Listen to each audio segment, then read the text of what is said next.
ত্রিপুরায় এই মুহূর্তে জ্বলন্ত ইস্যু হচ্ছে নেশা। সমাজকে নেশামুক্ত করতে ডার্সো ফাউন্ডেশন নামে একটি সংস্থার আত্মপ্রকাশ ঘটল। বৃহস্পতিবার আগরতলা প্রেস ক্লাবে এক সাংবাদিক সম্মেলনের মাধ্যমে এই কথা বলেন ফাউন্ডেশনের এক কর্মকর্তা মালবান চক্রবর্তী। নেশা মুক্ত করতে হলে গোটা সমাজের মানুষ এবং পুলিশ প্রশাসন, সাইকোলজি, সাইকিয়াট্রিস্টকে একে অপরের হয়ে নেশার বিরুদ্ধে সরব হতে হবে বলে তিনি মন্তব্য করেন। নেশা মুক্ত প্রান্তিক মানুষের জন্য কাজ করতে হলে অর্থের বিশেষ প্রয়োজন।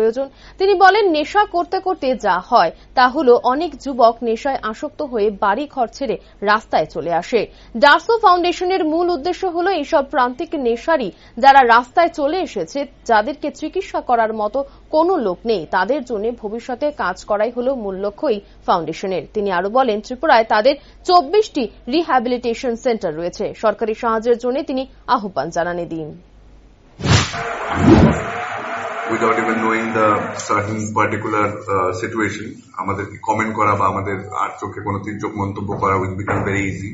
তো সেই ক্ষেত্রে আমরা একে অপরের হয়ে কাজ করতে চাই, because end of the day নেশাকে যদি দমন করতে হয়, all the stakeholders from all the society, all the stakeholders from every sphere of the society has to work together, যেখানে প্রত্যেকটা বিষয় আর কি, গভর্নমেন্ট বলুন, পুলিশ বলুন, অ্যাডমিনিস্ট্রেশন বলুন, রিহ্যাব অথরিটিস বলুন, সবাইকে, সাইকোলজি, সাইকিয়াট্রিস্ট, কাউন্সিলার্স, সবাই যদি একসাথে কাজ করতে পারতাম বা পারি, তার জন্য this would be a contact place wherein anybody from the society would be able to contact us, এবং আমরা প্রান্তিক মানুষের জন্য কাজ করতে পারি। কারণ এখন যে রিহ্যাবগুলো আমরা পরিচালনা করছি, ওখানে ডেফিনেটলি এটা চালাতে বা এই রিহ্যাবগুলো পরিচালনা করার জন্য কত মা বাবা থেকে আমাদের কিছু সংখ্যক পয়সা নিতে হয়। বাট আমরা দেখতে পাই, মানে আপনারাই হয়তো নিউজ বানান, যেখানে রাস্তাঘাটে বেশ কিছু নেশারীরা চলে এসছে নেশা করতে করতে, যেটা হয় আর কি, উই লিভ এভরিথিং, এবং আস্তে আস্তে বাড়িঘর থেকে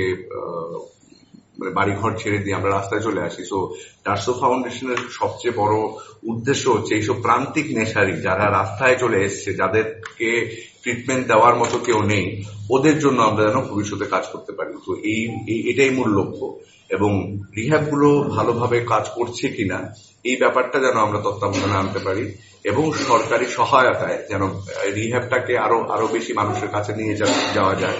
এবং রিহ্যাব ইজ নট সামথিং যেখানে মারপিট হয়, রিহ্যাব ইজ নট সামথিং যেখানে শুধু টর্চার হয়, যেগুলি মানুষের মনে চলে আর কি, because of few incidents which had happened in the past. তো এই ব্যাপারগুলো যেন আমরা দেখতে পারি এবং যথাযথ ব্যবস্থাও নিতে পারি, এর জন্য আমাদের এই ফাউন্ডেশনের সূচনা।